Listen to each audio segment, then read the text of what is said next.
At exactly 6 a.m. on November 28, 2024, the silence of suburban Mount Waverly was shattered by the sound of splintering wood and tactical commands. What police discovered inside would expose the true scale of the Comancheros' criminal empire.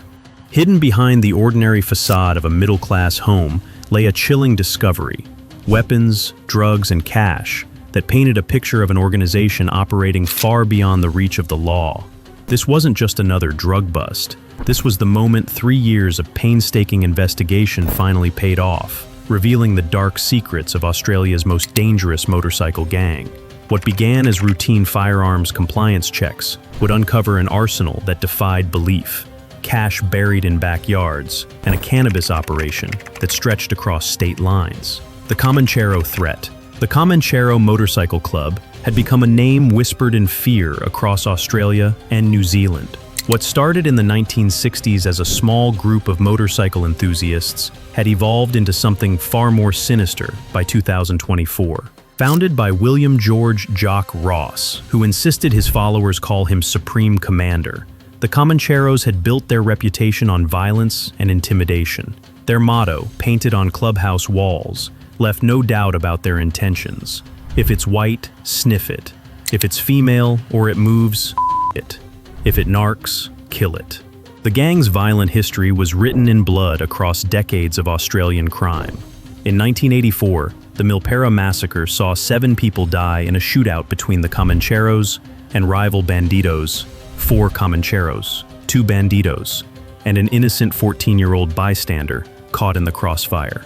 By November 2024, the gang had established chapters across major Australian cities and New Zealand, with tentacles reaching into legitimate businesses and corrupt officials. They weren't just selling drugs on street corners, they were running a sophisticated criminal enterprise worth hundreds of millions of dollars. The modern Comancheros operated like a corporation, complete with hierarchies, territories, and business plans. They had presidents, vice presidents, sergeants-at-arms, and prospects, each level with specific responsibilities and earning potential. Detective Superintendent Greg Williams had described them as the most dangerous gang across Australia, partly because of their propensity for violence. But even seasoned investigators weren't prepared for what they would find when they finally struck. The Comancheros had learned to blend into suburban communities, operating from ordinary homes in quiet neighborhoods where children played in the streets and families barbecued on weekends. This camouflage made them more dangerous than ever. Pasilika Naufahu, the gang's New Zealand president, had been deported from Australia in 2016 under the controversial 501 policy. His arrival marked the beginning of a new, more violent era for organized crime in the region. Naufahu's criminal resume was extensive. Before his deportation, he had served as sergeant-at-arms for the Comancheros in Australia. His sentence of 10 years in prison for participating in an organized criminal group, conspiring to deal in Class B controlled drugs, money laundering, and unlawful possession of ammunition, had done nothing to diminish his influence. The parole board had twice refused early release for Naufahu because he was considered too high risk for the community. Even from behind bars, his influence over the organization remained absolute. By 2024, nearly every member of the Comanchero organization was facing criminal charges from various operations. But the gang's ability to recruit new members and adapt to law enforcement pressure had kept them operational and more dangerous than ever. The gang's recruitment strategy targeted vulnerable young men from broken homes, offering them the family structure they had never experienced. Designer motorcycles, expensive jewelry, and respect on the streets came with membership, but so did a lifetime commitment that could only end in prison or death. Building the case. The investigation that would culminate in the November 28th raids began 3 years earlier with Operation Scuba in New Zealand. What started as a money laundering investigation quickly revealed the true scope of the Comancheros' operations. Detective Inspector Darren Thompson in Christchurch had been tracking the gang's activities since 2021. His team discovered that the Comancheros were moving an estimated $15 million worth of drugs between Auckland and Christchurch every few weeks. The logistics of moving such quantities of drugs required sophisticated planning and extensive networks. The Comancheros had recruited couriers, established safe houses, and corrupted officials at every level of the transportation chain. But it wasn't just the money that concerned investigators. Intelligence reports suggested the gang had implemented what they called the commission, a systematic taxation of all criminal activities. Members were required to pay $5,000 for every kilogram of methamphetamine sold, with proceeds funding the organization's expansion. This commission system revealed the corporate structure that had evolved within the Comancheros. Every transaction was recorded, every member's contribution tracked, and every dollar accounted for in a sophisticated accounting system that would impress legitimate businesses. The gang had also established what investigators termed professional facilitators, lawyers, accountants, and business owners who provided services to the organization. These facilitators allowed the Comancheros to operate with a level of sophistication previously unseen in Australian organized crime. In September 2024, New Zealand police achieved a major breakthrough. Operation Avon resulted in the arrest of every member of the Christchurch chapter. 18 men, aged between 18 and 55, were charged with participating in an organized criminal group, conspiracy to supply methamphetamine, and conspiracy to supply cocaine. The New Zealand operation seized 206 kilograms of methamphetamine, enough to cause $215 million in social harm if it had reached the streets. They also recovered 1.76 kilograms of cocaine, 2.6 kilograms of cannabis, and 15 firearms, including 2 sawn-off shotguns. The weapons discoveries in New Zealand were particularly concerning. The sawn-off shotguns represented a clear escalation in the gang's willingness to use extreme violence. These weapons had no purpose other than to intimidate, injure, or kill. But the investigation revealed something even more disturbing. Police alleged that the gang had been using commission money to fund military-style training for selected members.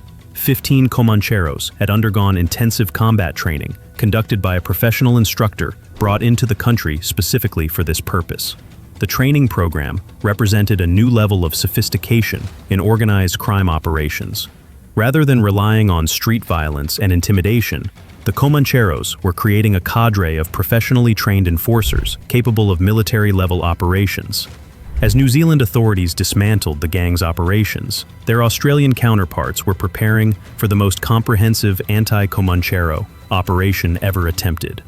National Task Force Morpheus had been tracking the gang's activities across multiple states, building cases that would strike at the heart of their operations. The task force, established in September 2014, brought together police, government agencies, and partners from Australia and New Zealand.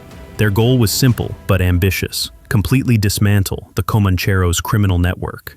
Task Force Morpheus represented a new approach to organized crime investigation. Rather than focusing on individual arrests or single operations, the task force aimed to understand and disrupt entire criminal ecosystems. Intelligence gathered over months of surveillance painted a picture of an organization that had evolved far beyond traditional motorcycle gang activities. They were importing weapons, manufacturing drugs, laundering money through legitimate businesses, and corrupting officials at every level of government. The scope of corruption was staggering. Court clerks received mysterious gifts that came with unspoken expectations. Police officers found unexpected bonuses in their bank accounts. Even prison guards discovered that refusing to cooperate with imprisoned gang members could result in threats against their families. By November 2024, investigators had identified key figures in the organization and mapped their operations across Victoria, Queensland, New South Wales, and New Zealand. The time had come to strike simultaneously across all jurisdictions to prevent the gang from simply relocating their operations. The final intelligence briefing painted a chilling picture. The Comancheros weren't just a criminal organization. They had become a shadow government, operating by their own rules and enforcing their own justice. The National Day of Action.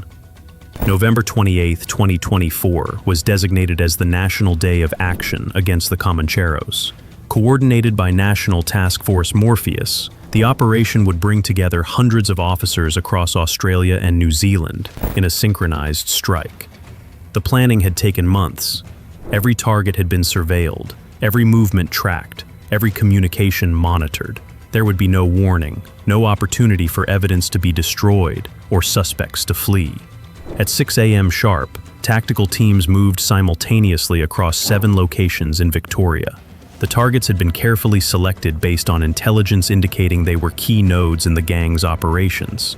Mount Waverley became the epicenter of the Victorian operation. The seemingly ordinary brick home on a quiet suburban street had been under surveillance for weeks. Neighbors had no idea they were living next to one of the Comancheros' most important drug manufacturing operations. As the battering ram struck the front door, the 32-year-old occupant was caught completely off guard. Known to his associates within the gang hierarchy, he had believed his suburban cover was perfect. Within minutes, he was in custody, and his house was being systematically searched. What officers discovered defied the quiet suburban setting. Hidden throughout the house were commercial quantities of methamphetamine, cannabis, ketamine, and cocaine. Over 150 Xanax tablets were found, along with sophisticated drug manufacturing equipment. But the drugs were just the beginning. In a search that would take hours to complete, investigators uncovered evidence of money laundering, weapons trafficking, and connections to gang operations across multiple states. Simultaneously, raids were occurring in Berwick, Craigieburn, Fraser Rise, Hillside, Corio, and Tarneet. Each location revealed new aspects of the Comancheros' criminal empire. In Craigieburn, a 28-year-old man was arrested when police discovered an imitation firearm hidden in his property. The weapon was so realistic it could easily be mistaken for a genuine military assault rifle. The Viper Task Force had also been executing warrants at tobacco stores across metropolitan and regional Victoria. These operations, conducted over 8 days leading up to the National Day of Action, revealed the gang's involvement in the lucrative illicit tobacco trade. The illicit tobacco trade had become a massive revenue stream for organized crime groups across Australia, with legitimate tobacco products heavily taxed by the government. Illegal cigarettes could be sold at significant profit margins while still undercutting legal retailers. The Comancheros had recognized this opportunity early and established sophisticated supply chains importing tobacco products from overseas. Using the same networks that brought drugs into Australia, they were able to flood the market with untaxed cigarettes and tobacco. 12 stores with established links to organized crime syndicates were searched. The scale of the illegal operations was staggering. Investigators seized approximately 500,000 illicit cigarettes, worth $500,000, plus $1.36 million in lost excise revenue. 1 ton of loose tobacco was confiscated, representing over $216,000 in retail value, and $2.72 million in lost government revenue. An additional 2,000 illegal vapes, worth over $120,000, were also seized. The tobacco operations revealed another layer of the Comancheros' business model. They weren't just selling to consumers.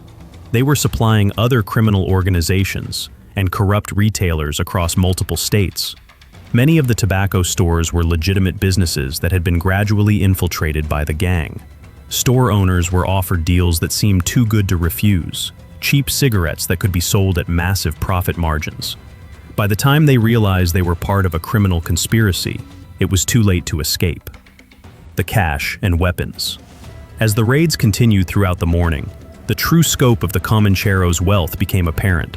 This wasn't just a motorcycle gang selling drugs to fund their lifestyle. This was a sophisticated criminal enterprise generating enormous profits. At the Mount Waverley property, investigators discovered over $100,000 in cash hidden throughout the house.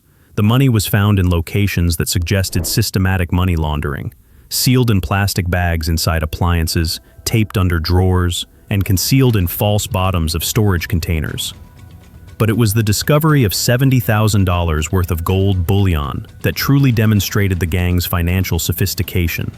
The gold bars were investment grade, suggesting the Comancheros were converting drug profits into assets that could be easily transported and converted to cash anywhere in the world. The weapons discoveries were equally disturbing. While a complete firearm was seized during the Victorian raids, investigators also found ammunition, weapon components, and evidence of an extensive firearms trafficking network. Queensland operations revealed even more concerning evidence. Specialist police, executing 33 search warrants across the state, uncovered multiple weapons and significant quantities of ammunition. The coordinated nature of the weapons discoveries suggested a well-organized distribution network. 2 high-ranking Comancheros in Queensland were charged with serious offenses, including extortion and drug trafficking. One alleged member faced charges of extortion alongside drug offenses, while an associate was charged specifically with drug trafficking. In New South Wales, the criminal group squad joined their interstate counterparts, with assistance from the Raptor Squad, Public Order and Riot Squad, and Southwest Metropolitan Operational Support Group. The NSW operation focused on both drug trafficking and the illicit tobacco trade. In Wiley Park, officers executed a search warrant that uncovered approximately $100,000 in cash hidden in a backyard garden. The 57-year-old property owner was charged with dealing with property proceeds of crime. The buried cash represented just one node in a complex money laundering network that stretched across state boundaries. NSW Police also conducted 7 tobacconist store inspections with assistance from NSW Health. These inspections uncovered illicit tobacco and vapes with an estimated value of more than $1 million, along with $323,645 in cash. The discovery of cloned number plates and sophisticated electronics suggested the gang was also involved in vehicle theft and identity fraud operations. The Cannabis Network. The cannabis discoveries during the November 28th raids revealed yet another layer of the Comancheros' criminal enterprise. This wasn't small-scale personal use. This was commercial cultivation and distribution on an industrial scale. At the Mount Waverly property, investigators found evidence of sophisticated cannabis cultivation. The operation included hydroponic growing systems, professional lighting equipment, and climate control systems that could produce multiple crops per year. The technology discovered in the grow house was state-of-the-art. LED lighting systems designed to maximize plant growth while minimizing electricity consumption. Automated watering systems that delivered precise nutrients to each plant. Air filtration systems that eliminated the telltale odors that might alert neighbors. The seized cannabis represented just one facility and what investigators believe was a network of grow houses across Victoria. The professional setup suggested significant investment and expertise, indicating this was a core profit center for the organization. Intelligence gathered during the raids indicated the Comancheros had been using legitimate businesses as fronts for their cannabis operations. Garden supply stores, electrical contractors, and even plumbing companies had been recruited to provide equipment and expertise for the growing operations. The gang's cannabis network extended beyond simple cultivation. Evidence suggested they had established distribution channels that moved product across state lines, with different cells responsible for production, transportation, and street-level sales. Quality control was a crucial aspect of the operation. The Comancheros had established standards for their cannabis products, with different grades for different markets.